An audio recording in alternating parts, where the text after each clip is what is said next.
Okay, Rage, that's muffin and espresso, 450. Ross, double latte, 275. Chandler?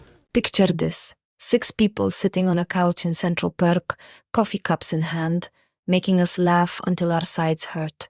For 10 years, they weren't just characters on our TV screens, they were our friends. We watched them fall in love, break up, get married, have kids. We cried when Rachel got off the plane. We cheered when Monica and Chandler found each other. And when that final episode aired in 2004, it felt like saying goodbye to family. Hey, do you realize that at one time or another, we all lived in this apartment? But here's the thing about saying goodbye to the biggest sitcom in television history. Sometimes goodbye isn't really goodbye. When Friends ended, it wasn't just the conclusion of a TV show, it was the end of an era. At its peak, over 50 million people tuned in every week. The finale drew 52.5 million viewers, making it one of the most watched episodes in television history. These 6 actors had become household names, their faces plastered on magazine covers, their personal lives dissected by tabloids.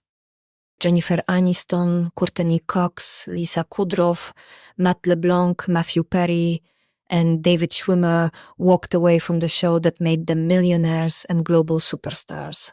They were at the top of the world, but the question everyone was asking was simple. What do you do after you've been part of the biggest show on television? The answer? You find out who you really are when the cameras stop rolling. Let's start with the one everyone kept talking about, Jennifer Aniston. The Rachel haircut had already made her a cultural icon, but could she escape Rachel Green? Hollywood wasn't sure. She dove into romantic comedies, giving us The Breakup, Marley and Me, and He's Just Not That Into You. But it was the morning show that proved she wasn't just America's sweetheart. She was a serious actress who could carry dramatic weight. She won awards, started her own production company, and showed the world that Rachel was just the beginning. Courteney Cox took a different path. She'd already tasted horror success with Scream, so she leaned into directing and producing. Cougar Town gave her another sitcom hit, proving Monica's perfectionist energy translated perfectly behind the camera. She became the friend who figured out the business side of Hollywood.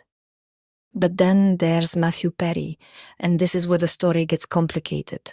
While his castmates were building empires, Perry was fighting demons. His addiction struggles during Friends were an open secret. But after the show ended, the battle became public. Rehab visits, health scares, a burst colon that nearly killed him. For years, it seemed like Chandler's sarcasm had masked a much deeper pain. Lisa Kudrow surprised everyone by becoming the most critically acclaimed of the group. The comeback was ahead of its time, a brutal satire of Hollywood that critics called genius. She produced shows, chose projects that challenged her, and proved that Phoebe's quirky intelligence was actually Lisa's own brilliance shining through. David Schwimmer went back to his theater roots, directing episodes of everything from Friends to American Crime Story. He became the serious one, the one who chose art over commerce. Some called it a big career change, others called it integrity. And Matt LeBlanc shocked everyone by essentially playing himself in episodes, a washed-up actor trying to stay relevant. It was meta, it was honest, and it was hilarious. Joey's lovable dumbness became Matt's self-aware commentary on fame itself. But here's what really happened to the cast of Friends. They stayed friends. When HBO Max paid $425 million for Friends streaming rights, it proved something remarkable. These 6 people created something immortal. The reunion special in 2021 reminded us why we fell in love with them in the first place, not because they were perfect, but because they were real. Matthew Perry's death in 2023 hit different, because it wasn't just losing Chandler, it was losing a friend. The remaining 5 didn't just post obligatory social media tributes. They grieved publicly, honestly, together, because somewhere between 1994 and now, the lines between the characters and the people blurred completely. Friends taught us that the people you choose become your family, and watching these six navigate fame, success, failure, and loss together proved that some friendships really do last forever. They weren't just there for us, they were there for each other. If you want more stories about the moments and people that shaped pop culture, subscribe to Hypescope. We break down the moments that shaped us.